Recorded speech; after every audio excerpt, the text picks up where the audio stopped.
Ini adalah feature perjalanan hidup Insinyur Soekarno. Insinyur Soekarno dikenal sebagai Presiden pertama Republik Indonesia, serta pahlawan proklamasi.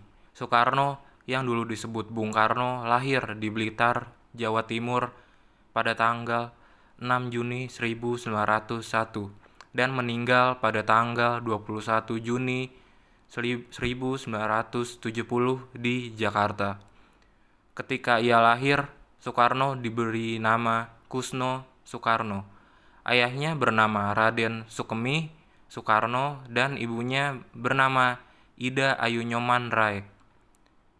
Selama hidupnya, Soekarno memiliki 3 istri dan mempunyai 8 anak. Salah satu istri dari Soekarno yang bernama Fatmawati memiliki anak yang bernama Guntur, Megawati, Rahmawati, Sukmawati, dan Tander. Istri Soekarno yang berikutnya bernama Hartini, memiliki anak yang bernama Topan dan Bayu. Sementara istri ketiga yang asli dari Jepang bernama Naoko Nemota atau yang sering disebut Ratnasari Devi. Soekarno pada masih kecil tinggal di Blitar dengan orang tuanya hanya beberapa tahun. Selama sekolah dasar sampai wisuda, Soekarno tinggal di Surabaya di rumah haji yang bernama Umar Cokro Aminoto, yang sebagai pendiri sekaligus politikus veteran di Syarikat Islam. Kemudian Soekarno melanjutkan pendidikannya di Huger School. Setelah lulus pada tahun 1920, Soekarno pindah ke London dan melanjutkan sekolah tinggi teknik. Atas keberhasilannya, Soekarno berhasil meraih gelar insinyur pada tanggal 25 Mei tahun 1926. Pada tanggal 4 Juli 1927, Soekarno mendirikan Partai Nasionalis Indonesia atau PNI dengan tujuan Indonesia Merdeka. Pada tahun 1929, Belanda menangkap Soekarno dan memasukkan ke dalam penjara Sukamiskin. Ia diklasifikasikan sebagai seorang tahanan yang berbahaya. Bahkan untuk mengisolasi Soekarno agar tidak menerima informasi dari luar, ia menggabungkan dengan tawanan elit.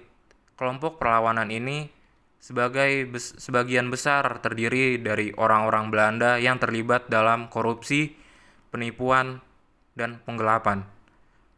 Dalam penjara, Soekarno mengobrol dengan mereka yang bersemangat membahas perjuangan untuk kemerdekaan.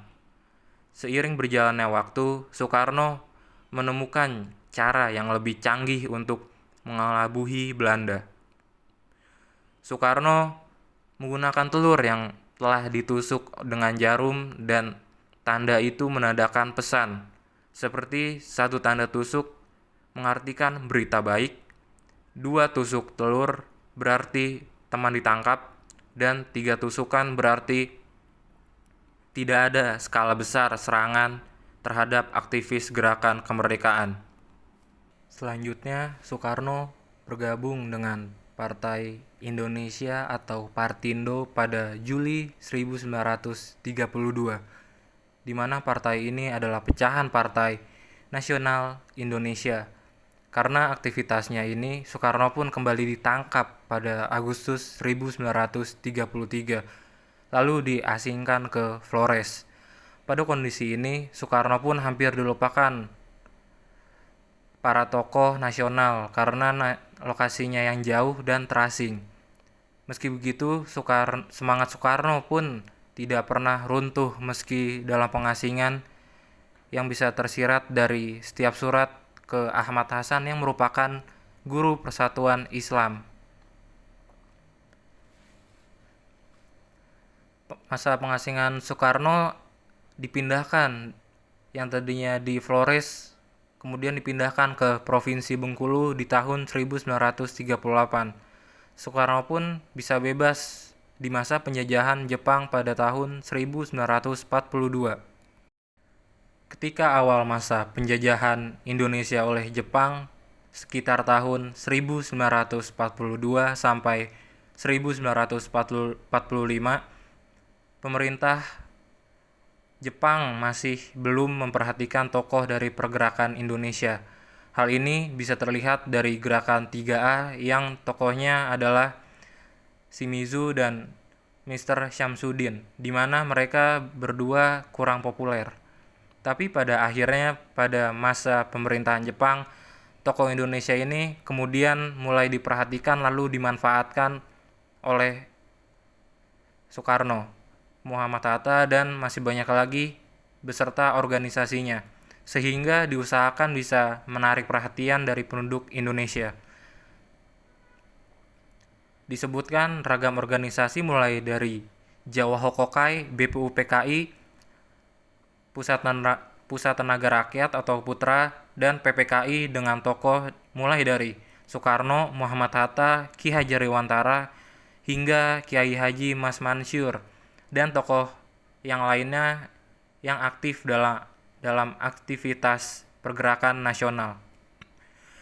Akhirnya, para tokoh nasional ini kemudian bekerja sama bersama pemerintahan Jepang dalam mencapai kemerdekaan Indonesia. Meski begitu, tetap ada yang melakukan gerakan bawah tanah, yaitu Amir Syarifuddin dan Sultan Syahrir, mengingat mereka menganggap jika Jepang merupakan fasis yang berbahaya. Salah satu peristiwa yang menjadi tonggak sejarah adalah pengasingan Soekarno dan Hatta ke Rengas Dengklok. Orang yang mempelopori peristiwa ini adalah kaum pemuda yang saat itu mendesak Soekarno untuk segera memproklamasikan kemerdekaan. Akhirnya, setelah melewati berbagai perundingan dengan banyak tokoh pejuang, pada hari Jumat tanggal 17 Agustus 1945, Soekarno membacakan teks proklamasi untuk menegaskan bahwa Indonesia menjadi negara yang berdaulat. Peristiwa ini disambut dengan sukacita seluruh rakyat Indonesia yang bisa lepas dari belenggu penjajah setelah ratusan tahun. Setelah itu, Soekarno pun diangkat menjadi presiden pertama Indonesia dan Muhammad Hatta sebagai wakil presiden pertama Indonesia. Kemerdekaan ini pula tidak lepas dari jasa, darah, dan keringat perjuangan para pahlawan. Sebagai bangsa yang menghargai pahlawannya, ada baiknya kita menghargai jasa-jasa Bapak Soekarno, sang proklamator Indonesia. Meski banyak sekali jasa dari Presiden Soekarno, namun beliau juga mengalami masa jatuh di mana dimulai sejak beliau berpisah dengan Wakil Presiden Muhammad Hatta di tahun 1956. Karena pengunduran diri Muhammad Hatta dari dunia politik Indonesia. Belum lagi banyaknya pemberontakan dari separatis dan terjadi di wilayah Indonesia. Puncak pemberontakan ini pun terjadi dengan adanya peristiwa G30 SPKI, di mana menjadikan Presiden Soekarno tidak mampu memenuhi impiannya menjadikan bangsa Indonesia sejahtera serta makmur. Setelah itu, Soekarno mengalami pengucilan yang dilakukan oleh Presiden pengganti, yaitu Soeharto. Soekarno yang sudah tua pun kerap sakit dan akhirnya wafat pada tanggal 21 Juni 1970 di Jakarta, tepatnya di Wisma Yaso. Jenazah beliau dikuburkan di Blitar dan sampai saat ini menjadi ikon di Blitar. Tiap tahun jutaan wisatawan kerap dikunjungi, baik wisatawan dari dalam maupun luar negeri. Apalagi saat ada haul Bung Karno.